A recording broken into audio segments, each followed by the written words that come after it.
நம்முடைய ஆண்டவராகிய இயேசு கிறிஸ்துவின் புனிதமான நாமத்தினாலே தர்மையான 8ஆம் மாதத்தினுடைய முதல் நாளுக்காக ஆண்டவரை நான் ஸ்தோத்திரிக்கிறேன்.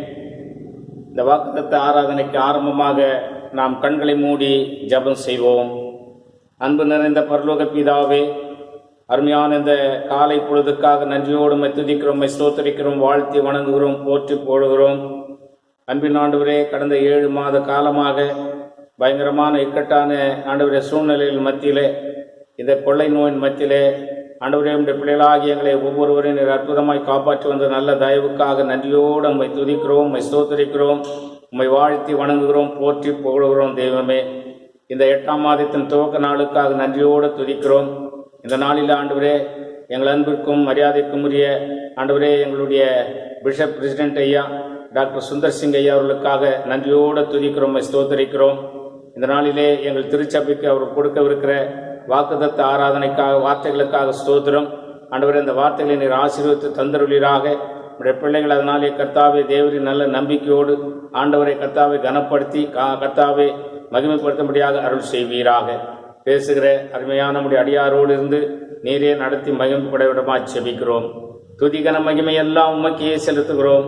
மீட்பர் இயேசு கிறிஸ்துவின் புனிதமான நாமத்தினால் ஜெபிக்கிறேன், ஜீவனுள்ள நல்ல பிதாவே, ஆமென். அல்லேலூயா. கர்த்தருடைய நாமம் மகிமைப்படுவதாக. இந்த அருமையான 8ஆம் மாதத்தின் முதல் நாளினுடைய வாக்குத்தத்த ஆராதனைக்காக ஆண்டவரை நாம் ஸ்தோத்திரிப்போம். எல்லா விசுவாச ஈசிஐ ஓட்டேரி பிலதெல்பியா திருச்சபையினுடைய விசுவாச பெருமக்களுக்காக ஆண்டவரை நான் ஸ்தோத்தரிக்கிறேன். நீங்கள் ஆவலாய் காத்து கொண்டிருக்கிற வாக்குத்தத்த ஆராதனைக்காக ஆண்டவரை நான் ஸ்தோத்தரிக்கிறேன். இப்பொழுதும் நம்முடைய மத்தியில் இருக்கிறதான நம்முடைய அன்பிற்கும் மரியாதைக்கும் உரிய நம்முடைய இந்திய சுவிசேஷ திருச்சபையினுடைய bishop president doctor Sundar Singh ஐயா அவர்கள் நமக்கு வாக்குத்தத்த ஆராதனை செய்தியை கொடுத்து ஆசீர்வதிப்பாராக. ஆமென். ஆண்டவருடைய பரிசுத்த நாமம் மகிமைப்படுவதாக. கிறிஸ்துவுக்குள் எனக்கு அன்பான போதக பிதாக்களே, திருச்சபையின் மூப்பர்களே மற்றும் கர்த்தருக்குள்ளே எனக்கு அருமையான விசுவாச பெருமக்களே, உங்கள் அனைவருக்கும் முதலாவதாக என்னை ஆட்கொண்டவரும் நான் சேவிக்கிறவருமாகிய இயேசு கிறிஸ்துவின் திருப்பெயரில் என்னுடைய அன்பான வாழ்த்துக்களையும் ஸ்தோத்திரங்களையும் தெரிவித்துக் கொள்கிறேன். இந்த நாளிலேயும் இந்த கொரோனா வைரஸ் மூலமாக நாம் ஆலயத்திலே கூடி ஆராதித்து ஆண்டவருடைய செய்தியை முகமுகமாய் பார்த்து கேட்க முடியாத ஒரு சூழ்நிலையிலே நாம் இருந்தாலும் கூட இந்த காணொலி நிகழ்ச்சியின் மூலமாக உங்களோடு கூட தொடர்பு கொள்ளவும் ஆண்டவருடைய அருட்செய்தியை பகிர்ந்து கொள்ளவும் கர்த்தர் கொடுத்திருக்கிற மேலான பாக்கியத்திற்காக ஆண்டவருக்கு நான் நன்றி செலுத்துகிறேன். அன்பு போதகர்களுக்கும் என்னுடைய மனமார்ந்த உளமார்ந்த நன்றியையும் பாராட்டுதலையும் நான் தெரிவித்துக் கொள்கிறேன். அருமையான கர்த்தருடைய மக்களே, இன்றைக்கு இந்த 2020ஆம் ஆண்டு 8வது மாதம் ஆகஸ்ட் மாதத்துல நாம் வந்திருக்கிறோம். இந்த முதலாம் கர்த்தருடைய நாளில ஆண்டவரை தொழுது கொள்ளும்படியாக ஆராதிக்கும்படியாக ஆண்டவர் நமக்கு கிருபை செய்திருக்கிறார். அதனாலே இந்த 8வது மாதத்தின் வாக்குத்தத்த செய்தியாக ஆண்டவர் என்னுடைய இருதயத்திலே கொடுத்த சில சத்தியங்களை உங்களோடு கூட வேத வசனத்தின் அடிப்படையிலே நான் பகிர்ந்து கொள்ள விரும்புகிறேன். இந்த வாக்குத்தத்த செய்தியின் தலைப்பு என்னவென்றால் நிச்சயமான கிருபை, வெரி அஷ்யூர்ட் கிரேஸ், நிச்சயமான கிருபை. அதை குறித்து தான் இந்த மாதத்தின் வாக்குத்தத்த செய்தியாக ஆண்டவர் நமக்கு தருகிற நிச்சயமான மாறாத அந்த கிருபையை பற்றி உங்களோடு சில நிமிஷ நேரம் நான் பேச விரும்புகிறேன். அதற்கு ஆதாரமாக நான் எடுத்துக்கொண்ட வேத வசனம் ஏசாயா தீர்க்கதரிசியின் புஸ்தகம் 55ஆம் அதிகாரம் 3ஆம் வசனம். அங்கே என்ன படிக்கிறோம் என்றால், உங்கள் செவியை சாய்த்து என்னிடத்தில் வாருங்கள், கேளுங்கள், அப்பொழுது உங்கள் ஆத்துமா பிழைக்கும். தாவீதுக்கு அருளின நிச்சயமான கிருபைகளை உங்களுக்கு நித்திய உடன்படிக்கையாக ஏற்படுத்துவேன். என்ன சொல்கிறார் ஆண்டவர் ஏசாயா தீர்க்கன் மூலமாக நம்முடைய ஜனங்களுக்கு சொல்லுகிற என்ன சொல்கிறார்? தாவீதுக்கு அருளின நிச்சயமான கிருபைகளை உங்களோடு நித்திய உடன்படிக்கையாக ஏற்படுத்தி உங்களை ஆசீர்வதிப்பேன். நிச்சயமான கிருபை இந்த மாதத்திலே ஆண்டவர் நம்ம எல்லாருக்கும் தர அவர் சித்தமுடையவராக இருக்கிறார். அந்த நிச்சயமான கிருபைகளிலே முதலாவதாக கர்த்தர் நம்முடன் இருக்கிறார் என்கிற ஒரு நிச்சயமான கிருபை நமக்கு இருக்கிறது நண்பர்களே. ஆதியாகமம் 26ஆம் அதிகாரம் 28வது வசனத்தை நாம் படிக்கும்போது அதற்கு அவர்கள் நிச்சயமாய் கர்த்தர் உம்மோடே கூட இருக்கிறார் என்று கண்டோம். இந்த சம்பவங்கள் எல்லாருக்கும் தெரியும் என்று நான் நினைக்கிறேன்.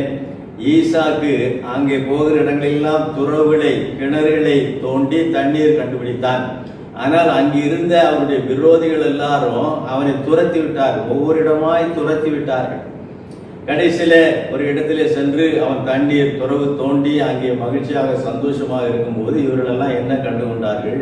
இவன் போகிற இடத்துலலாம் தோண்டுற துறவுகளெல்லாம் தண்ணீர் இருக்கிறது, ஆகையினாலே இவனோடு கூட கர்த்தர் நிச்சயமாய் இருக்கிறார் என்பதை குறித்து சாட்சி கொடுத்து அவரிடத்தில் சமாதானம் பண்ணி கொண்டார்கள் என்று அந்த ஆதியாகமம் 26ஆவது அதிகாரத்தில் நான் பின்பகுதியிலே படிக்கிறோம் நண்பர்களே. கர்த்தர் நிச்சயமாய் நம்மோடு கூட இருக்கும்போது நம்முடைய சத்துருக்கள் எல்லாரோடு நமக்கு சமாதானத்தை தருகிறார். அதுதான் அவருடைய முக்கியமான ஒரு பாடம். அதிலிருந்து நாம் கற்றுக்கொள்கிறது. கர்த்தர் நம்மோடு இருக்கிறார் என்பது சத்துருக்கள் தானாக வந்து நம்முடைய ஆண்டவர் நம்மோடு கூட இருக்கிறார். நீங்கள் யாத்திராமத்தின் புஸ்தகத்தில் படிக்கும்போது அங்கே மோசே ஆண்டவர் அழைக்கிறார். அழைத்து எகிப்துக்கு நான் அனுப்புவேன், என் ஜனங்களை நான் மீட்கப் போகிறேன் என்று சொல்லும்போது அவன் மோசே கேட்கிற அநேக கேள்விகளிலே ஒரு கேள்வி என்றால் என்னவென்றால், ஆண்டவரே நீர் என்னை அனுப்புகிற, உன்னை அனுப்புனது யார் என்று கேட்டால் நாம் என்ன சொல்வது? உன்னுடைய பெயர் என்ன என்று அவன் அங்கே ஆண்டவரிடத்தில் கேட்கிறார். ஆண்டவர் என்ன சொல்கிறார்? யாத்திராகமம் 3:14 அதற்கு தேவன் இருக்கிறவராக இருக்கிறேன் என்று மோசேயுடனே சொல்லி, இருக்கிறேன் என்பவர் என்னை உங்களிடத்துக்கு அனுப்பினார் என்று அவரிடத்தில் சொல்லு. நம்முடைய ஆண்டவருக்கு பேரே இருக்கிறேன் என்பது. ஆங்கிலத்தில் அருமையா இருக்கும். ஐ ஆம் that I am. இருக்கிறவராகவே இருக்கிறவர் நம்முடைய ஆண்டவர். அவர் நம்மை விட்டு ஒருபோது விலக மாட்டேன், உன்னை கைவிட மாட்டேன் என்று சொல்லுகிறார். அன்பர்களே, ஆண்டவராகிய இயேசு கிறிஸ்து இந்த உலகத்தில் பிறந்த நாட்களிலே கூட அங்கே யோசேப்புக்கு தேவதூதன் தரிசனமாகி என்ன சொல்கிறார்? அவருடைய மனைவி அங்கே மரியாள் ஒரு குமாரனை பெறுவாள், அவருக்கு இம்மானுவேல் என்று பெயரிடுவார்கள். இம்மானுவேல் என்றால் தேவன் நம்மோடு இருக்கிறார் என்று அர்த்தம். நாம் ஆராதிக்கிற நம்முடைய ஜீவனுள்ள ஆண்டவராக இயேசு கிறிஸ்து அவர் இருக்கிறவராகவே இருக்கிறவர் மட்டுமல்ல, அவர் நம்மோடு இருக்கிறவர். இந்த 8ஆம் மாதத்தின் 1ஆம் கர்த்தருடைய நாளிலே ஆண்டவர் நம்மோடு சொல்கிறார், மகனே மகளே நான் உன்னோடு கூட இருக்கிறேன் இருக்கிறேன். யோவான் அப்போஸ்தலன் சுவிசேஷன் அதை குறித்து எழுதும்போது யோவான் சுவிசேஷம் 1ஆம் அதிகாரத்தில் 14வது வசனத்தில் அவன் என்ன எழுதுகிறார் என்றால், அந்த வார்த்தை மாம்சமாகி கிருபையினாலும் சத்தியத்தினாலும் நிறைந்தவராய் நமக்கு உள்ளே வாசம் பண்ணினார். ஆண்டவராய் இயேசு கிறிஸ்துவின் பிறப்பை பற்றி யோவான் சொல்லும் போது அப்படி சொல்லுகிறார். அவர் உலகத்திலே பிறந்தது எதற்காக? உங்களிலே என்னிலேயும் தங்கி வாசம் பண்ணி நம்மோடு இருக்கும்படியாக. அன்பர்களே, இன்னைக்கு பழைய ஏற்பாட்டிலே புதிய ஏற்பாட்டிலே ஏராளமான வசனங்கள் இருக்கிறவராகவே இருக்கிறேன் என்று சொன்ன ஆண்டவர் நம்மோடு கூட இருக்கிறார். இந்த மாதம் முழுவதும் நீங்க கலங்காதீங்க, திகைக்காதிருங்கள். யார் உங்களை கைவிட்டாலும் இந்த இருக்கிறவராகவே இருக்கிற ஆண்டவர் அவர் எப்போது நம்மோடு கூட இருக்கிறார். ஆகிய மோசேக்கு பிறகு யோசுவா அந்த தலைமை பீடத்தை ஏற்றுக்கொண்ட போது அந்த யோசுவாவை பார்த்த ஆண்டவர் என்ன சொல்கிறார்? யோசுவா 1ஆம் அதிகாரம் 5ஆம் வசனத்தில், நீ உயிரோடு இருக்கும் நாளெல்லாம் ஒருவனுக்கும் உனக்கு முன்பாக எதிர்த்து நிற்பதில்லை, நான் மோசையோடு இருந்தது போல உன்னோடு இருப்பேன். அல்லேலூயா. நான் மோசேயோடு இருந்தது போல உன்னோடும் இருப்பேன், உன்னை விட்டு விலகுவதுமில்லை, உன்னை கைவிடுவதும் இல்லை என்று சொல்லுகிறார். மேலும் சங்கீதக்காரன் 46ஆம் சங்கீதத்தில் நாம் எல்லாரும் நன்றாக அறிந்திருக்கிறோம். 5ஆம் வசனத்திலே 7ஆம் வசனத்திலே 11ஆவது வசனத்திலே என்ன சொல்லுகிறார்? தேவன் அதில் நடுவில் இருக்கிறார், அது அசையாது. அதிகாலையிலே தேவன் அதற்கு சகாயம் பண்ணுவார். தேவன் நம்மோடு இருக்கிறார். 7ஆம் வசனம். 11ஆம் வசனம், தேவன் நம்மோடு இருக்கிறார். யாக்கோபின் தேவன் நமக்கு உயர்ந்த அடைக்கலமானவர். இது சங்கீதக்காரனுடைய செப்பனியா தீர்க்கதரிசி சொல்லும் போது அங்கே 3வது அதிகாரம், செப்பனியா 3வது அதிகாரம் 17ஆம் வசனத்துல, உன் தேவனாகிய கர்த்தர் உன் நடுவில் இருக்கிறார், அவர் வல்லமை உள்ளவர், அவர் ரட்சிப்பார், உன் பேரில் சந்தோஷமாய் மகிழ்ந்து தம்முடைய அன்பு நிமித்தம் அமர்ந்திருப்பார், அவர் உன் பேரில் கம்பீரமாய் களி கூறுவார். கர்த்தர் உன் நடுவில் இருக்கிறார். யோவேல் தீர்க்கதரிசியும் கூட சொல்லும் போது 2வது அதிகாரம் 27வது வசனத்துல, நான் இஸ்ரவேலின் நடுவிலே இருக்கிறவர் என்றும் நானே உங்கள் தேவனாய கர்த்தர், வேறொருவர் இல்லை என்றும் அறிந்து கொள்வீர்கள், என் ஜனங்கள் ஒருபோதும் வெட்கப்பட்டு போவதில்லை. அருமையான கர்த்தருடைய பிள்ளைகளே, இன்றைக்கு ஆண்டவருடைய வசனத்தில் இருந்து இந்த 8வது மாதம் 1வது கர்த்தருடைய நாளிலே ஆண்டவர் நமக்கு கற்றுத்தருகிற பாடம் என்னவென்றால், நான் உன்னோடு கூட இருக்கிறேன், உங்கள் நடுவில் இருக்கிறேன், உங்களை நான் கைவிட மாட்டேன், உங்களோடு நான் வாசம் பண்ணுவேன். இந்த மாதத்தின் மிச்சமான நாட்கள் மட்டுமல்ல, நம்முடைய வாழ்நாள் முழுவதும் இந்த தேவன் என்றென்றைக்கும் உள்ள சதா காலங்களிலேயும் நம்முடைய தேவன் மரண பரியந்தம் அவர் நம்மை நடத்தக்கூடியவராக இருக்கிற 48ஆம் சங்கீதம் கடைசி வசனத்திலே நாம் படிக்கிறோம். ஆகையினாலே முதலாவதாக இந்த நித்திய கிருபை என்ன? அது கர்த்தர் நம்மோடு இருக்கிறார். 2வதாக ஆண்டவர் அருளும் நித்திய கிருபை என்னவென்றால், கர்த்தர் நம்மை ஆசீர்வதிக்கிறார். அவர் நம்மோடு இருப்பது மட்டுமல்ல, அவர் நம்மை ஆசீர்வதிக்கிறார். எபிரேயர் 6வது அதிகாரம் 14வது வசனத்தை பாருங்கள். அங்கே என்ன படிக்கிறோம் என்றால், நிச்சயமாக, அதான் நிச்சயமான கிருபைகள், நிச்சயமாக நான் உன்னை ஆசீர்வதித்து உன்னை பெருகவே பெருக பண்ணுவேன். எனக்கு இந்த நிச்சயமாங்கிற வார்த்தை படிக்கும் போதெல்லாம் ரொம்ப சந்தோஷமா இருக்கு. ஆண்டவர் நான் உன்னை ஆசீர்வதிப்பேன், உன்னை பெருக பண்ணுவேன்னு சொன்னா போறதா? அவர் எவ்வளவு நம்மை, அதாவது உற்சாகப்படுத்தக்கூடிய வகையில நிச்சயமாக, without a shadow of doubt, ஒரு சிறு துளி சந்தேகம் கூட இல்லாதபடிக்கு, நான் உன்னை ஆசீர்வதித்து உன்னை பெருகவே பெருக பண்ணுவேன். நம்முடைய ஆண்டவர் நம்மை ஆசீர்வதிக்கிற ஒரு அன்பர்களே, இந்த மாதத்திலே முழுவதும் உங்களுக்கு ஆசீர்வாதம் தான், அது குறைவே இல்லை. ஆதியாகமம் 1வது அதிகாரத்திலிருந்து ஆரம்பிக்கிற அவருடைய ஆசீர்வாதம் வெளிப்படுத்துகிற விசேஷம் வர இருக்குது. 1:28 என்ன படிக்கிறோம்? அவர் அவர்களே ஆதாமை ஏவாளையும் உண்டாக்கி என்ன சொல்கிறார்? நீங்கள் பலுகி பெருகி பூமியை நிரப்பி அதை கீழ்ப்படுத்தி சமுத்திரத்தின் மச்சங்களையும் ஆகாயத்து பறவைகளையும் பூமியின் மேல் நடமாடுகிற சகல ஜீவ ஜந்துக்களையும் ஆண்டு கொள்ளுங்கள் என்று சொல்லி தேவன் அவர்களை ஆசீர்வதித்தார். இது சிருஷ்டிப்பின் நாளிலே உண்டான ஆசீர்வாதம். நம்முடைய ஆண்டவர் நம்மை ஆசீர்வதிக்கிறார். 2வது புத்தகம் 24வது அதிகாரம் 1வது வசனத்தில் என்ன படிக்கிறோம்? இஸ்ரவேலை ஆசீர்வதிப்பது கர்த்தருக்கு பிரியம்.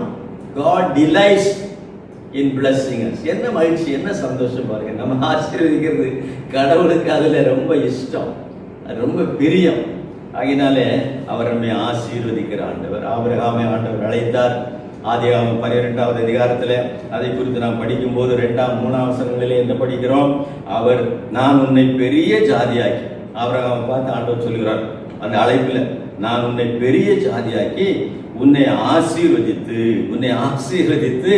உன் பேரை பெருமைப்படுத்துவேன், நீ ஆசீர்வாதமாய் இருப்பாய், உன்னை ஆசீர்வதிக்கிறவர்களை ஆசீர்வதிப்பேன், பூமியில் உள்ள சகல அம்சங்கள் எல்லாம் உனக்குள் ஆசீர்வதிக்கப்படும். அருமையான கர்த்தருடைய பிள்ளையில ஒரு சத்தமாக ஒரு அல்லேலூயா சொல்லணும். நம்மை ஆண்டவர் ஆசீர்வதிக்கிறது மட்டுமல்ல, நம் மூலமாய் மற்றவர்களை ஆண்டவர் ஆசீர்வதிக்கிறார். உனக்குள் பூமியில் உள்ள சகல மக்களும் ஆசீர்வதிக்கப்படுவார்கள் என்கிற ஆசீர்வாதத்தை ஆண்டவர் நம்மை ஆசீர்வதித்து தெரியுமா? மற்றவர்களுக்கு நாம் ஆசீர்வாதமாக இருப்பதற்காக. நீங்கள் ஒருபோதும் மறந்து போகக்கூடாது. ஆதியாகமம் 32வது அதிகாரத்துக்கு வரும்போது யாக்கோபு தாப்பனார் வீட்டை ஓடி போனா கதையெல்லாம் உங்களுக்கு தெரியும். அங்கே லாபான் வீட்டில் போய் வேலை செஞ்சு 20 வருஷம் வேலை செஞ்சு பெரிய பரிவாரங்களோடு திரும்பி வருகிறான். ஆனால் பயம், அங்கே வருகிற வழியில விளக்கமாக சொல்ல வேண்டிய அவசியம் இல்லை. யாப்போக்கு நதிக்கு அக்கறையில் அவர்களெல்லாம் அனுப்பிவிட்டு யாக்கோபு பிந்து தனித்திருந்து ராஜபம் முழு இரவு ஜபம் பண்ணி விடிய காலம் வரை ஆண்டவரோடு போராடி இப்ப விடிய காலம் ஆயிட்டுப்பா, என்னை விடு, நான் போறேன்றார் ஆண்டவர். அவன் என்ன சொல்லுகிறான்? என்னை ஆசீர்வதித்தால் ஒழிய உம்மை போக விடேன், என்னை ஆசீர்வதித்தால் ஒழிய உம்மை போக விடேன், உம்முடைய நாமத்தை எனக்கு அறிவிக்க வேண்டும். 29வது வசனத்துல அப்பொழுது யாக்கோபுடைய நாமத்தை எனக்கு அறிவிக்க வேண்டும் என்று கேட்டான். அதற்கு அவர், நீ என் நாமத்தை கேட்பானேன் என்று சொல்லி அங்கே அவனை ஆசீர்வதித்தார். ஆண்டவர் யாக்கோபை ஆசீர்வதித்தார், ஆபிரகாமை ஆசீர்வதித்தார். ஈசாக்கை ஆசீர்வதிக்கிற விதத்தை பற்றி சொல்லும் போது, ஈசாக்கை ஆசீர்வதிக்கும் போது அவன் தேசத்துல விதை விதித்தான், 100 மடங்கு அவனை ஆசீர்வதித்தார். ரெபெக்காளை வாழ்த்தி அனுப்பும் போது என்ன சொல்கிறான்? கோடா கோடியாய் ஆசீர்வதிக்கப்படுவாய். நம்மை அளவில்லாமல் ஆசீர்வதிக்கிற ஆண்டவர் நம்முடைய கர்த்தர். சங்கீதக்காரர் என்ன சொல்கிறார்? 115ஆம் சங்கீதம் 12ஆம் 13ஆம் வசனங்களிலே கர்த்தர் நம்மை நினைத்திருக்கிறார், அவர் ஆசீர்வதிப்பார், இஸ்ரவேல் குடும்பத்தை ஆசீர்வதிப்பார், அவர் ஆரோன் குடும்பத்தாரை ஆசீர்வதிப்பார். கர்த்தருக்கு பயப்படுகிற பெரியோரையும் சிறியோரையும் எங்க இருந்தாலும் சரிதான், கடவுளுக்கு பயப்படுகிற பிள்ளைகளாக இருந்தால் பெரியோரையும் சிறியோரையும் அவர் ஆசீர்வதிக்கிறார். நம்முடைய ஆண்டவர் இரண்டாவது நமக்கு தருகிற நிச்சயமான கிருபை, அவர் நம்மை ஆசீர்வதிக்கிற கர்த்தராக இருக்கிறார். முதலாவது அவர் நம்மோடு இருக்கிற ஆசீர்வாதம், கிருபை, நிச்சயமான கிருபை. இரண்டாவது அவர் நம்மை ஆசீர்வதிக்கிற நிச்சயமான கிருபை. மூன்றாவதாக கர்த்தர் நம்முடைய கூப்பிடுதலை கேட்கிறார், அது ஒரு நிச்சயமான ஆசீர்வாதம். நாம் அவரை நோக்கி கூப்பிடும் போது அவர் அங்கே கேட்கிறார். யாத்திராகமம் 22வது அதிகாரம் 23வது வசனத்தை வாசிக்கிறேன், கேளுங்கள். யாத்திராகமம் 22:23. அவர்களை எவ்வளவாகிலும் ஒடுக்கும் போது அவர்கள் என்னை நோக்கி முறையிட்டால், அதாவது இஸ்ரவேல் ஜனங்களை குறித்து ஆண்டவர் சொல்கிறார், அவர்கள் என்னை நோக்கி முறையிட்டால் அவர்கள் முறையிடுதலை நான் நிச்சயமாய் கேட்டு, அல்லேலூயா. யார் யார் ஆண்டவரை நோக்கி முறையிடுகிறார்களோ அவருடைய முறையிடுதலை அவர் நிச்சயமாய் கேட்கிறார். இதை நான் சொல்லும் போது யோனா தான் எனக்கு ஞாபகம் இருக்குது. ஆண்டவர் ஒரு வழியாக போய் சொன்னார், அவன் இன்னொரு வழியாக போகிறான். கடலில் தூக்கி போட்டாங்க, மீன் வயிற்றுக்குள்ளே போயிட்டு அந்த மீன் அவனை அங்கே நினைவே கடற்கரையில் கொண்டு அவனை தள்ளுகிறது. எப்படி தள்ளுகிறது? வயிற்றுக்குள்ள இருந்து, மீன் வயிற்றுக்குள்ள இருந்து ஆண்டவர் நோக்கி அவன் ஜெபம் பண்ணான் என்று அங்கே யோனா 2வது அதிகாரத்தில் நம்ம படிக்கிறோம். எனக்கு அருமையான கருத்து, எந்த சூழ்நிலையிலிருந்து ஆண்டவர் நோக்கி முறையிட்டாலும், நீங்கள் ஜெபித்தாலும், வேண்டிக் கொண்டாலும் அதை அவர் நிச்சயமாய் கேட்கிறார். அவர் புறந்தள்ளுவதில்லை. என்னிடத்தில் வருகிற ஒருவனையும் நான் புறம்பே தள்ள மாட்டேன் என்று ஆண்டவர் சொல்லுகிறார். அன்பர்களே, யார் அவரை நோக்கி கூப்பிட்டாலும் அவர் கேட்கிறார். யாத்திராகமம் 3வது அதிகாரம் 7வது வசனத்திலே இஸ்ரவேல் ஜனங்களை எகிப்தியர்கள் அதிகமாய் கொடுமைப்படுத்தியிருந்தனால, சித்திரவதைப்படுத்தியிருந்தனால அவர்கள் ஆண்டவரை நோக்கி முறையிட்டார்கள். அப்போது என்ன படிக்கிறோம்? யாத்திராகமம் 3:7. அப்பொழுது கர்த்தர், எகிப்தில் இருக்கிற என் ஜனத்தின் உபத்திரவத்தை நான் பார்த்து ஆடோட்டிகளின் நிமித்தம் அவர்கள் இடுகிற கூக்குரலை கேட்டேன். அவர்கள் கூப்பிடுதலை நான் கேட்டேன். ஆகினாலே மோசே, நீ வா, உன்னை நான் அவர்களுக்கு அனுப்பி அவர்களை விடுதலையாக்க போகிறேன். இஸ்ரவேல் தன்னுடைய கூக்குரலை, அழுகுரலை அவர் கேட்டார். ஆகாருடைய கண்ணீரை கண்டார், அவருடைய குரலை கேட்டார். நண்பர்களே, ஆகினாலே எரேமியா 33வது அதிகாரம் 3வது வசனத்தில் என்ன படிக்கிறோம்? என்னை நோக்கி கூப்பிடு, நான் உனக்கு உத்தரவு அருளி நீ அறியாததும் உனக்கு எட்டாததுமான பெரிய காரியங்களை உனக்கு அறிவிப்பேன். என்ன ஆச்சரியம், எவ்வளவு சந்தோஷமான காரியம். என்னை நோக்கி கூப்பிடு, நான் உனக்கு உத்தரவு தர்றேன். ஐ அம் a prayer answering God. அதுதான் நமக்கு ஜெபத்தை கேட்கிற ஆண்டவர். சங்கீதக்காரர் 65ஆம் சங்கீதத்தில் சொல்லும்போது, ஜெபத்தை கேட்கிறவரே மாம்சமான யாவரும் உம்மிடத்திலே வருவார்கள். அவர் ஜெபத்தை கேட்கிறார், நம்முடைய ஜெபத்தை அல்ல தட்ட மாட்டார். யார் கூப்பிட்டாலும் அவர் செவி கொடுக்கிறார். 34ஆம் சங்கீதம் 4ஆம் 6ஆம் வசனங்களில் படிக்கும்போது, நான் கர்த்தரை தேடினேன், அவர் எனக்கு செவி கொடுத்து என்னுடைய எல்லா பயத்துக்கும் என்னை நீங்களாகிவிட்டார். இந்த ஏழை கூப்பிட்டான். 6ஆம் வசனம், இந்த ஏழை கூப்பிட்டான், கர்த்தர் கேட்டு அவனை அவன் இடுக்கண்களுக்கெல்லாம் நீங்களாக்கி ரட்சித்தார். 7 கூப்பிட்டான். கர்த்தர் கேட்டு அவனுடைய எடுக்கணுங்கெல்லாம் அவனை நீங்களாக்கி அவனை ரட்சித்தார். அருமையான கர்த்தருடைய பிள்ளைகளே, இந்த நாட்களிலே நீங்கள் ஒருவேளை ஒரு காரியத்துக்காக ஜெபித்து அநேக நாட்களாக ஜெபித்து மாதங்களாக ஜெபித்து பதில் வரவில்லை என்று அங்கலாய்த்துக் கொண்டிருக்கிறீர்களா? இன்றைக்கு ஆண்டவருடைய வசனத்தின் அடிப்படையிலே நான் உங்களுக்கு சொல்லுகிறேன். உங்களுடைய முறையிடுதல் அவருடைய சந்நிதியிலே போய் எட்டி இருக்கிறது. சகரியா, எலிசபெத் அங்கே தேவதூதன் சொல்லும் போது உங்களுடைய விண்ணப்பம் அங்கே வந்து எட்டது. அப்போஸ்தலர் 10வது அதிகாரத்தில் கொர்நேலியு அவன் எவ்வளோ நாள் ஜெபம் பண்ணியிருக்கான். தான தர்மம்லாம் அங்கீகரிக்கப்பட்டது, அவருடைய ஜெபம் கேட்கப்பட்டது. ஒரு தேவதூதனை அவர் அனுப்புவார். சரியான வேளையில, ஏற்ற வேளையில அவர் சகாயம் செய்யும் கிருபையை நமக்கு அருளக்கூடிய ஒரு ஆண்டவராக இருக்கிறார். தொடர்ந்து அவரை நோக்கி கூப்பிடுவோம். ஆண்டவர் ஊமையாய் சொல்லும் போது கூட அநீதியுள்ள நியாயாதிபதி ஒருத்தன் போய் அந்த ஒரு சிறியங்க அவனுடைய முறையிடும் போது, ஐயா இந்த அம்மா ரொம்ப தொந்தரவு பண்ணுகிறான், ஆயினால நான் இறங்கி உதவி செய்வேன் என்று ஆண்டவரே ஊமையிலே சொல்கிறார். நம்முடைய ஜெபத்தை அவர் கேட்கிறார், அல்ல தட்டுவதில்லை. மத்தேயு 7:11 ஆகையால் பொல்லாதவர்களாகி நீங்கள் உங்கள் பிள்ளைகளுக்கு நல்ல ஈவுகளை கொடுக்க அறிந்திருக்கும் போது பரமபிதாவானவர் தம்மிடத்திலே வேண்டிக் கொள்கிறவர்களுக்கு நன்மையானவர்களை கொடுப்பது அதிக நிச்சயம் அல்லவா? பொல்லாதவர்களாய் நீங்களே உங்கள் பிள்ளைகளுக்கு கொடுக்குறீங்களே, நான் நல்ல ஆண்டவர் செய்ய மாட்டேனா? யோசிச்சு பாருங்க. கத்துக்கு யோசி நன்றா சிந்தியுங்கள். காக்கைக்கு தன் குஞ்சு பொன் குஞ்சு என்பார்கள்ல, காக்கா கூட தான் குஞ்சு தான் இறங்கும். பொல்லாதவர்கள் கூட தங்களுடைய பிள்ளைகளுக்கு இறங்குகிறார்கள்.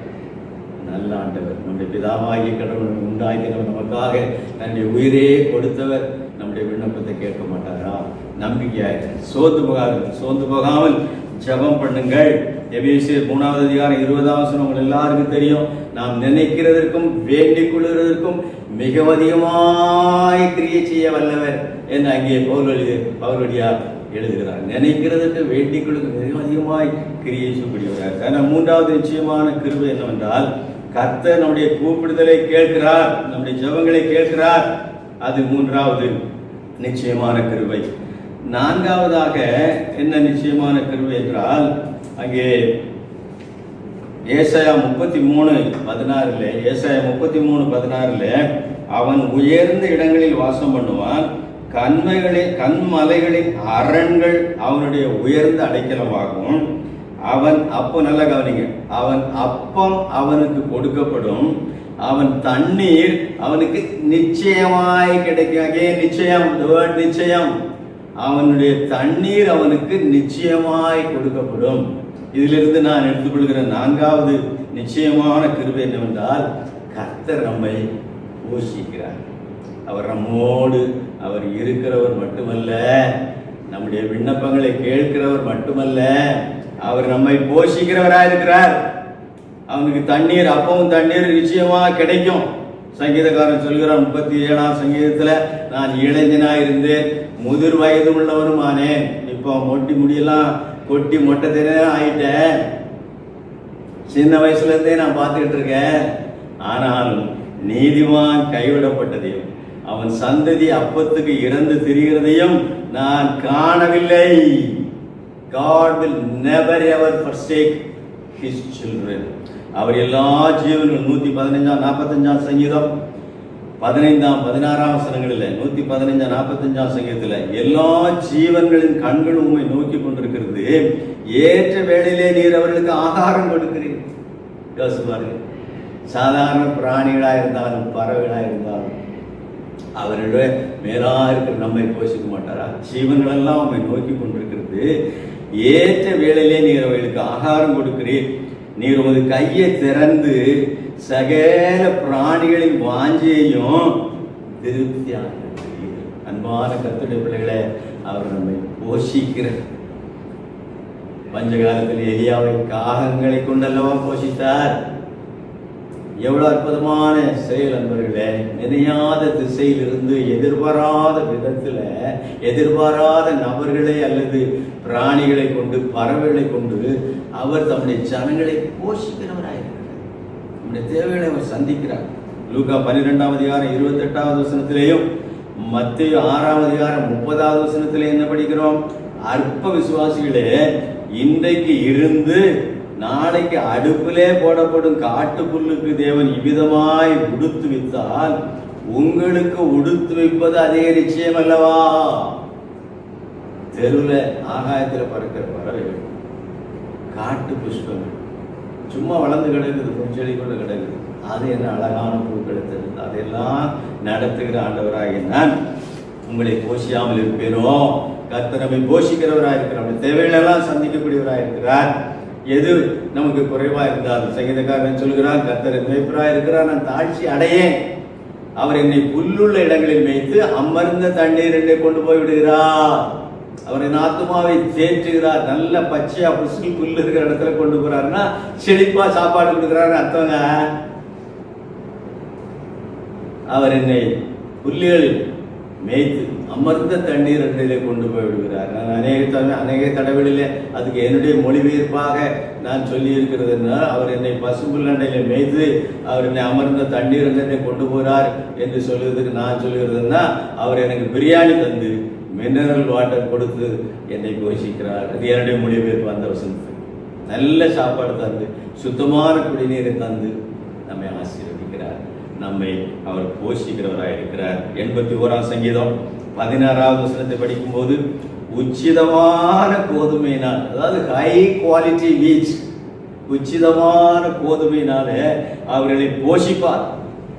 சங்கீதக்காரன் சொல்றாங்க 81ஆம் சங்கீதம் 16ஆம் வசனத்துல.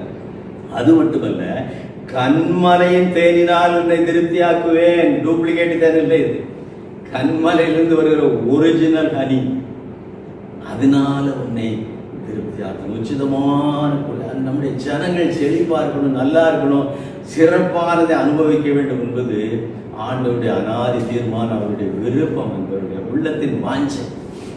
அதனால நம்மளை ஒருபோது கைவிட மாட்டார். இந்த மாதத்துல நீங்க என்ன குறையோ, இதுவரை எனக்கு கிடைக்கல நினைச்சிட்டு இருக்கீங்களா, இன்னைக்கு ஆண்டவருடைய வசனத்தை அப்படியே ஏற்றுக்கொள்ளுங்கள், அதை அப்படியே விசுவாசிகள், அப்படியே நம்புங்கள். உங்களுடைய குறைகள் எல்லாம் நிறைவாக்குவார். எனக்கு ஒரு குறைவும் இல்லை, என் பாத்திரம் நிரம்பி வழிகிறது இல்லவா? 23ஆம் சங்கீதத்தில் சங்கீதக்காரன் சொல்கிறேன், என் பாத்திரம் நிரம்பி வழி, ஓவர் ஃப்ளோயிங் எக்ஸ்பீரியன்ஸ் அங்கே இருக்கிறது. அவர் நம்மை போஷிக்கிறார். 5வதாக அந்த நிச்சயமான கிருபை என்னவென்றால், கர்த்தர் நம்மை விடுவிக்கிறார். நமக்கு எல்லா விதமான அடிமைத்தனத்திலிருந்தும், நம்முடைய கஷ்டங்களில் இருந்தும், துன்பங்களில் இருந்தும், பாடுகளில் இருந்தும் அவர் நம்மை விடுவிக்கிறவராக இருக்கிறார். என்ன படிக்கிறோம்? எரேமியா 39வது அதிகாரம் 18வது வசனத்தை வாசிக்கிறேன், கேளுங்கள். எரேமியா 39:18. உன்னை நிச்சயமாக விடுவிப்பேன். Again the word, நிச்சயமாக. உன்னை நிச்சயமாக விடுவிப்பேன். நீ பட்டயத்துக்கு இரையாவதில்லை. நீ என்னை நம்பினபடியால் உன் பிராணன் உனக்கு கிடைத்த கொள்ளை பொருளை போல இருக்கும் என்று கர்த்தர் சொல்கிறார். நீ என்னை நம்பினபடினால உன் பிராணன் போகாது, அது உனக்கு கிடைத்த கொள்ளை பொருள். நான் நிச்சயமாய் உன்னை விடுவிக்கிறவராக இருக்கிறேன். அருமையான கர்த்தருடைய பிள்ளைகளே, இந்த நாட்களிலே நீங்கள் எண்ணத்திலே அடிமைப்பட்டு கிடக்கிறீர்கள். கடல் தொல்லையா, வியாதியா, வேலை இல்லாதனால வறுமையா, வருமானம் இல்லையா, போஷிப்பு இல்லையா? அவர் போஷிக்கிறது மட்டுமல்ல, அவர் நம்மை விடுவிக்கிறார். 34ஆம் சங்கீதம் 19வது வசனத்திலே படிக்கும்போது, நீதிமானுக்கு வரும் துன்பங்கள் அநேகமாயிருக்கும், கர்த்தர் அவைகள் எல்லாவற்றிலும் நின்று அவனை விடுவிப்பார். நீதிமானுக்கு கஷ்டம் வரும், துன்பம் வரும். யோவான் 16வது அதிகாரத்திலே ஆண்டவரே சொன்னார், உலகத்திலே உங்களுக்கு உபத்திரம் உண்டு, ஆனாலும் திடன் கொள்ளுங்கள், நான் உலகத்தை ஜெயித்தேன். ஆமென். உலகத்தை ஜெயித்த ஆண்டவர் நம்மோடு கூட இருக்கிறார். உபத்திரவனின் மத்தியிலே, பாடுகளின் மத்தியிலே அவர் நம்மோடு இருக்கிறார். ஏனென்றால் நம்முடைய பாடுகள், நம்முடைய துக்கங்கள், நம்முடைய ரோகங்கள், நம்முடைய நோய்கள் எல்லாவற்றையும் சிலுவையில அவர் சுமந்து தீர்த்து விட்டார். அதனாலே நமக்கு நித்தியமான ஒரு விடுதலை ஆண்டுடைய சிலுவையின் மரணத்தின் மூலமாக நமக்கு கிடைத்திருக்கிற நண்பர்களே. அவர் நம்மை விடுவிக்கிற ஆண்டவர். அது 5வதாக நமக்கு இருக்கிற நிச்சயமான கிருபை. 70ஆம் சங்கீதம் 5வது வசனத்திலே பார்க்கும்போது, நானோ சிறுமையும் எளிமையுமானவன், தேவனே என்னிடத்தில் தீவிரமாய் வாரும், நீரே என் துணையும் என்னை விடுவிக்கிறவருமானவர், கர்த்தாவே தாமதியாதேயும் என்று அங்கே சங்கீதக்காரன் வேண்டுகிறான். நீரே என் துணையும் என்னை விடுவிக்கிறவருமானவர். நம்ம ஆபத்து காலத்துல அனுகூலமான துணையா இருந்து நம்ம எல்லா ஆபத்துகளும் நின்று விலக்கி காக்கிறவராயிருக்கிறார். இந்த கொரோனா வியாதியிலிருந்து கூட ஆண்டவர் நம்மை விலக்கி காத்திருக்கிறார் அல்லவா? ஜீவனோடு சுகத்தோடு இருப்பது அவருடைய சுத்த கிருபை அல்லவா?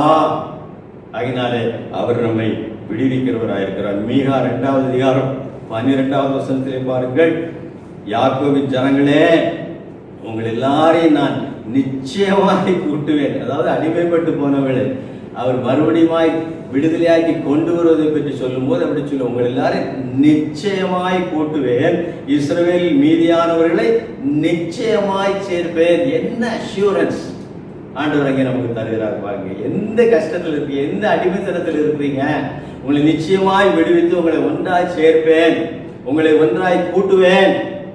குடும்பத்தில் இன்னைக்கு பிரச்சனையா? குடும்ப பிரிவினையில் இருக்கிறீர்களா? குடும்பத்தை விட்டு பிரிந்து விலகி இருக்கிறீர்களா? அன்பர்களே, ஆண்டவர் அந்த பிரிவினை நின்று உங்களை விடுதலை தந்து மறுபடியுமாய் கூட்டி சேர்ப்பேன் என்று சொல்கிறார். உங்களை ஒன்றாக இணைப்பேன் என்று சொல்லுகிறார். அதுதான் 5வதாக அவர் தருகிற நிச்சயமான ஒரு கிருபை. கர்த்தர் நம்மை விடுவிக்கிறவராயிருக்கிறார். எல்லா சாபத்தில் நின்று, எல்லா கோபாக்களில் நின்று, எல்லா வெள்ளி சூனிய கட்டுகளில் நின்று, பிசாசின் தொல்லைகளில் இருந்து, கடன் பிரச்சனைகளில் இருந்து, எல்லா விதமான சூழ்நிலையிலிருந்து நம்மை அவர் விடுதலையாக்கக்கூடியவராயிருக்கிறார். 6வதாக கர்த்தர் நமக்கு திருப்பி தருகிறார். இது 6வதான நிச்சயமான கிருபை. கர்த்தர் நமக்கு திருப்பி தருகிறார். 2 சாமுவேல் 9வது அதிகாரம் 7வது வசனத்தை படிக்கிறேன், கேளுங்கள். தாவீது அவனை பார்த்து, நீ பயப்படாது, உன் தகப்பனாகி யோனத்தான் நிமித்தம் நான் நிச்சயமாய் உனக்கு தயவு செய்து உன் தகப்பனாகி சவுலின் நிலைகளெல்லாம் உனக்கு திரும்ப கொடுப்பேன். நீ என் பந்தியில் நித்தம் அப்பம் புசிப்பாய், நான் நிச்சயமாய் உனக்கு தயவு செய்தேன். இந்த வேர்டு நிச்சயம். ஆண்டவர் என்ன சொல்ல தாவீதுக்கு? தாவீதை கொண்டு யோனத்தானுடைய மகனுக்கு என்ன சொல்கிறான்? மேபி விஷயத்துக்கு அவன் வழங்கினவன் அவன் இன்னும் உயிரோடு இருக்கிறான் என்று தெரிந்து யோனத்தானுடைய நண்பனாய் தாவீது இருந்தபடினால அவனுக்கு மனைவி அவனுடைய மகனுக்கு உதவி செய்ய வேண்டும் என்று அவனை அழைத்து அவன் போஜன பந்தியில் உட்கார செய்து என்ன சொல்கிறார்? நான் நிச்சயமாய் உனக்கு தயை செய்து உன் தகப்பனாகி சவுலின் நிலங்களை எல்லாம் உனக்கு திரும்ப கொடுப்பேன். உங்க தாத்தாவுடைய நிலம் உனக்கு திரும்ப கொடுப்பேன். இழந்து போயிருக்கிறீங்களா? எதையாவது நஷ்டப்பட்டு போயிருக்கிறீங்களா? கவலையோடு இருக்கிறீங்களா? சம்பாதிச்செல்லாம் போச்சேன்னு இருக்கிறீங்களா? அருமையான கர்த்தருடைய பிள்ளைகளே, God is going to restore everything back to you today. இன்னைக்கு அவைகள் எல்லாவற்றையும் உனக்கு திரும்ப அவர் தர வல்லவராய் இருக்கிறார், போதுமானவராய் இருக்கிறார். யோவேல் 2வது அதிகாரம் 25-26 வசனங்களிலே பார்க்கும்போது கர்த்தர் அது என்ன சொல்கிறார்? நான் உங்களிடத்தில் அனுப்பின என் பெரிய சேனையாக வெட்டி கிளிகளும் பச்சை கிளிகளும் முசுக்கட்டை பூச்சிகளும் பச்சை புழுக்களும் பட்சித்த வருஷங்களின் விளைவை உங்களுக்கு திரும்ப அளிப்பேன். விளைச்சலெல்லாம் பட்சித்து போட்ட அதனை இழந்து போனதை நான் உங்களுக்கு திரும்ப அளிப்பேன். எது? பூச்செல்லாம் சாப்பிட்டுச்சா, பச்சை கிளிகள் சாப்பிட்டுச்சா, வெட்டு கிளிகள் சாப்பிட்டுச்சா, முசுக்கட்டையா, பச்சை புழுக்களா, எதுவா இருந்தாலும் சரி, எந்த நிலையில நீங்கள் இழந்த நிலையில நீ காணப்பட்டாலும் ஆண்டவர் சொல்கிறான் திரும்ப அளிப்பேன். தொடர்ந்து என்ன படிக்கிற 26வது வசனத்துல, நீங்கள் சம்பூர்ணமாக சாப்பிட்டு திருப்தி அடைந்து உங்களை அதிசயமாக நடத்தி வந்த உங்கள் தேவனாய கர்த்தருடைய நாமத்தை துதிப்பீர்கள், என் ஜனங்கள் ஒருபோதும் வெட்கப்பட்டு போவதில்லை. என்ன ஆச்சரியம், எவ்வளவு சந்தோஷமான காரியம். எல்லாம் இழந்து போனதையும் அவர் திரும்பி தர வந்தவராயிருக்கிறார். மறுபடியுமாக இவர் ரெஸ்டோர் எவ்ரிதிங் பேக், எல்லாவற்றையும் மறுபடியும் கூட்டி தர அவர் போதுமானவராக இருக்கிறார். ஆமோஸ் 9வது அதிகாரம் 16வது வசனத்தில் என்ன படிக்கிறோம்? என் ஜனமாகிய இஸ்ரவேலின் சிறையிருப்பை திருப்புவேன். திரும்ப சிறையிருப்பை அது திருப்புவேன் அல்லது விடுதலை தருவேன். அவர்கள் பாழான நகரங்களை கட்டி, பாழாக போன நகரங்களை அவர்கள் திரும்ப கட்டி, நல்ல கவனிங்க, வசனம் எவ்வளவு அருமையா இருக்குது, எவ்வளவு உண்மையா இருக்குது. எல்லாம் இடிஞ்சு கிடக்கு, பாழா கிடக்கு, அதை நான் திரும்ப கட்டி அவைகளில் குடியிருந்து, நல்லா கவனிங்க, திராட்சை தோட்டங்களை நாட்டி அவைகளுடைய பழரசத்தை உசித்து தோட்டங்களை உண்டாக்கி அவைகளின் கனிகளை புசிப்பார்கள். அல்லேலூயா, அல்லேலூயா. உபாகமத்தின் புஸ்தகத்தில் என்ன நினைக்கிறாங்க, என்ன படிக்கிறோம் என்றால், நீங்கள் கட்டாத வீடுகளிலே குடியிருப்பீர்கள், வெட்டாத துறவுகளின் தண்ணீரை குடிப்பீர்கள், நடாத மரத்தின் கனிகளை புசிப்பீர்கள். ஆச்சரியமல்ல? ஆச்சரியமல்ல? எல்லாவற்றையும் அவர் நமக்கு தர வல்லவராயிருக்கிறார். கட்டாத வீடுகளிலே குடியிருப்பீர்கள். நீங்க கஷ்டப்பட்டு கட்டாத வீடுகளில் உங்களை குடியிருக்க செய்வார். நடாத மரங்களின் கனிகளை ஆண்டவர் தருவார். வெட்டாத துறவு கிணறுகளின் தண்ணீரை நீங்கள் குடி, எல்லாம் இலவசம். Everything is free. அதுதான் அவர் திருப்பி தரும்போது அப்படி தருவார். அவர் வனாந்திரத்திலே வழிகளையும் அவாந்தர வழிகளிலே ஆறுகளையும் உண்டாக்குறவர். கண்மலையிலிருந்து தண்ணீரை புறப்பட செய்ய நம்ப முடியாது, நம்ப முடியாது. நீங்க எப்படி திரும்ப கிடைக்கும், எப்படி கிடைக்கும்? Simply put your faith in God. உங்க விசுவாசத்தை ஆண்டவர் பேர்ல போடுங்க. கண்மலையிலிருந்து தண்ணி வருதுன்னா, வெட்டாந்தரையில ஆறு ஓடுதுனாக்கா என்னது அதிசயம், அற்புதம். திருப்பி தருவார். நம்பிக்கையோடு கூட இருங்கள். ஏழாவது கடைசியுமாக அந்த ஏழாவது நிச்சயமான கிருபை என்னவென்றால், கர்த்தர் நாம் எதிர்பார்க்கிறதை நமக்கு தருகிறார். எதத்தை நீங்கள் இன்னைக்கு எதிர்பார்த்து கொண்டிருக்கிறீர்களோ, எத்தனை மாதங்களாக, சில ஒருவேளை வருஷங்களாக நீங்கள் எதிர்பார்த்து ஜெபித்துக் கொண்டிருக்கிறீர்களோ, காத்து கொண்டிருக்கிறீர்களோ, அதை இந்த மாதத்திலே நான் உங்களுக்கு தருவேன் என்று சொல்கிறார். நீதிமொழிகள் 23வது வசனம், 23ஆம் அதிகாரம் 8ஆம் வசனம் எனக்கு ரொம்ப பிடித்தமான ஒரு வசனம் அன்பர்களே. நீதிமொழிகள் 23:8 என்ன சொல்லு? நிச்சயமாகவே, நிச்சயம், நிச்சயமாகவே முடிவு உண்டு, உன் நம்பிக்கை வீண் போகாது. Your hope will never go in vain. Assuredly there is an end, that is coming soon. சீக்கிரமாக ஒரு முடிவு வருகிறது. நீங்கள் என்னத்தை நினைத்து எதிர்பார்த்து கொண்டிருக்கிறீர்கள்? உங்களுடைய நினைவுகளை நான் அறிந்திருக்கிறேன் ஆண்டவர் சொல்கிறார். எரேமியா 29வது அதிகாரம் 14-11ஆம் வசனத்தில் என்ன சொல்லப்பட்டிருக்கிறது?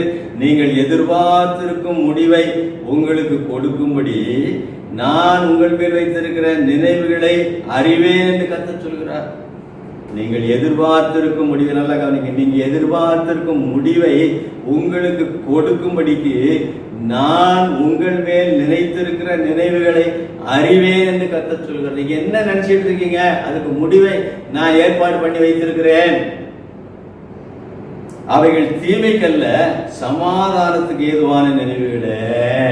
அது ஒரு நாள் நமக்கு தீங்கு வராத நண்பர்களே. நீங்க என்ன எதிர்பார்த்திருக்கிறீர்களோ அந்த எதிர்பார்ப்புதலுக்கு மேலாக அவர் செய்யக்கூடியவராய் அவர் இருக்கிறார். நீதிமொழிகள் 24வது அதிகாரம் 14வது வசனத்துல, அப்படியே ஞானத்தை அறிந்து கொள்வது உன் ஆத்மாவுக்கு இன்பமாயிருக்கும், அதை பெற்றுக்கொண்டால் அது முடிவில் உதவும், உன் நம்பிக்கை வீண் போகாது. ஆண்டவர் பேர்ல உறுதியான விசுவாசத்தோடு இருங்க. ஏசாயா 26:3 என்ன சொல்கிறது? அவரை கர்த்தரையே தன் நம்பிக்கையாக கொண்டு இருக்கிற மனுஷன் பாக்கியவான் என்று நாம் ஏசாயா 26:3 படிக்கிறீங்களா? அருமையான வசனம், அதை எடுத்து படிக்கிறது பாருங்க. உம்மை உறுதியாய் பற்றி கொண்ட மனதையுடையவன், உம்மையே நம்பி இருக்கிறபடியால் நீர் அவனை பூரண சமாதானத்துடன் அவரே நம்பி இருக்கிறதுனால அவர் நமக்கு எதிர்பார்க்கிறதை அவர் தரக்கூடியதா இருக்கிறார். அதற்கு மேல கூட அவர் செய்வார். என்ன எதிர்பார்த்திருக்கிறீர்கள்? வேலை வாய்ப்பா, பிள்ளைகளுக்கு திருமணமா, குழந்தை பாக்கியமா, பதவி உயர்வா, எதுவா இருந்தால் என்ன எதிர்பார்க்கிறீர்களோ இந்த மாதத்திலே அதை நான் உங்களுக்கு தருவேன் என்று ஆண்டவர் வாக்கு கொடுக்கிறார். உன் நம்பிக்கை ஒருபோது வீண் போகாது, நிச்சயமாகவே முடிவு உண்டு.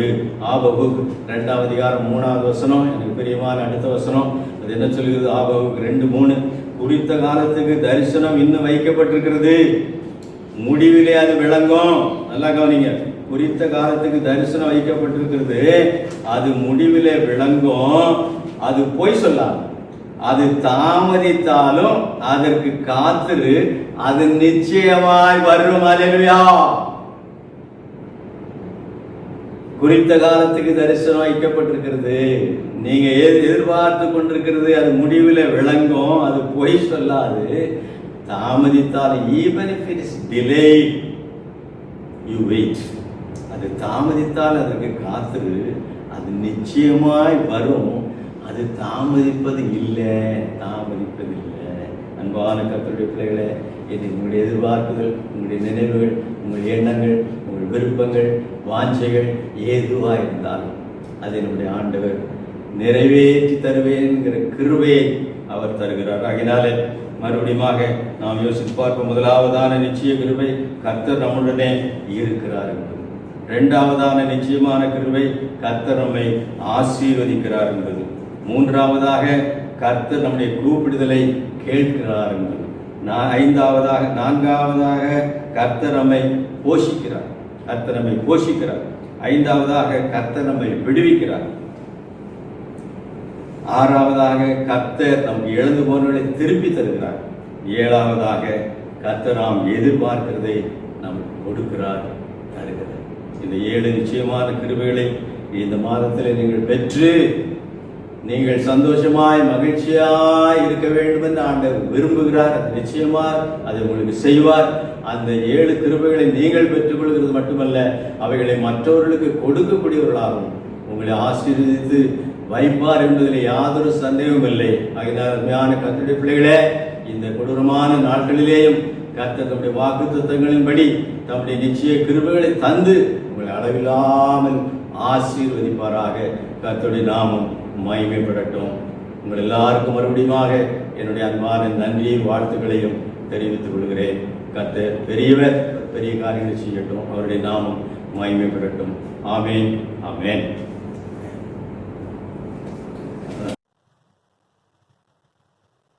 திருச்சபைக்குரிய சில அறிவிப்புகள். நம்முடைய திருச்சபையிலே இந்த மாதத்தில் ஏறக்குறைய 3 திருமணங்கள் இருக்கிறது. 2 புதிய திருமணங்கள் அவர்கள் நம்முடைய திருச்சபையினுடைய மெம்பர்ஷிப் ஆகி மூப்பர் கமிட்டியின் மூலமாக தீர்மானிக்கப்பட்டு இந்த திருமணங்கள் நடத்தவிருக்கிறோம். நாளை 2ஆம் தேதி ஆராதனைக்கு முன்பதாக இந்த திருமண அறிக்கையை உங்கள் மத்தியிலே நாங்கள் ஒலிபரப்புவோம். அதை நீங்கள் கேட்டு அந்த திருமணங்களை தம்பதிகளுக்காக ஜெபித்துக் கொள்ளுங்கள். கர்த்தர் நம்மை ஆசீர்வதிப்பாராக. ஆமென். இறுதியாக நாம் ஜெபித்து ஆசீர்வாதத்தை பெற்றுக்கொள்ளலாம். அன்பு நிறைந்த பரலோக பிதாவே, அருமையான இந்த காலை வேளைக்காக நன்றி செலுத்துகிறோம். நாங்கள் கேட்ட செய்திக்காக நன்றி செலுத்துகிறோம். எங்களுடைய பிஷப் பிரசிடென்ட் ஐயா அவர்களை ஆசீர்வதியும். நீர் கொடுத்த நல்ல தாளந்துகளுக்காக திருச்சபையிலே, இந்திய சுவிசேஷ திருச்சபையிலே ஆண்டவரை கொடுத்திருக்கிற பொறுப்புகளுக்காக உமக்கு நன்றியோடு துதிக்கிறோம், ஸ்தோத்தரிக்கிறோம். அவருடைய சரீர சுகம், பலன், ஜீவனை நீர் பாதுகாத்து கொண்டு இன்னும் ஆண்டவரே இந்த திருச்சபை நடத்தக்கூடிய ஞான வரங்களை கொடுத்து ஆசீர்வதிப்பீராக. செய்தியை கேட்ட ஒவ்வொரு பிள்ளைகளையும் நீர் ஆசீர்வதிக்க வேண்டுமா செபிக்கிறோம். நிச்சயமான கிருபைகளை நாங்கள் பெற்றுக்கொள்ளத்தக்கதாக ஆண்டவரே உங்கள் பேராயர் மூலமாக கிடைக்கப்பெற்ற 7 வகையான நிச்சய கிருபைகளுக்காக ஸ்தோத்திரம். ஆண்டவர் உங்கள் மக்களை நீர் ஆசீர்வதித்து கனப்படுத்தி காப்பாற்றுங்க. தேவைகளை சந்திங்க. துதியும் கனமும் புகழும் உமக்கே செலுத்துகிறோம். நாளை நடக்கவிருக்கிற ஞாயிறு ஆராதனையும் நீர் தலைமை தாங்கி நடத்தி மகிமைப்படுத்துவீராக. நடைபெறவிருக்கிற திருமணங்களுக்காக நன்றியோடு துதிக்கிறோம். ஆகஸ்ட் மாதம் ஆண்டவர் இந்த 8ஆம் மாதத்திலே 3 திருமணங்களை நீங்க தலைமை தாங்கி நடத்தி மகிமைப்படுத்துவீராக. துதியும் கனமும் புகழும் உமக்கே செலுத்துகிறோம். மீட்பர் இயேசு கிறிஸ்துவின் புனிதமான நாமத்தினால் ஜெபிக்கிறேன், ஜீவனுள்ள நல்ல பிதாவே. ஆமென். என் ஆத்துமாவே கர்த்தரை ஸ்தோத்திரி, முழு உள்ளமே அவருடைய பரிசுத்த நாமத்தை ஸ்தோத்திரி. என் ஆத்துமாவே கர்த்தரை ஸ்தோத்திரி, அவர் செய்த சகல உபகாரங்களையும் மறவாதே. ஆமென், ஆமென். அல்லேலூயா. எல்லாருக்கும் ஸ்தோத்திரம், வாழ்த்துக்கள், நன்றி.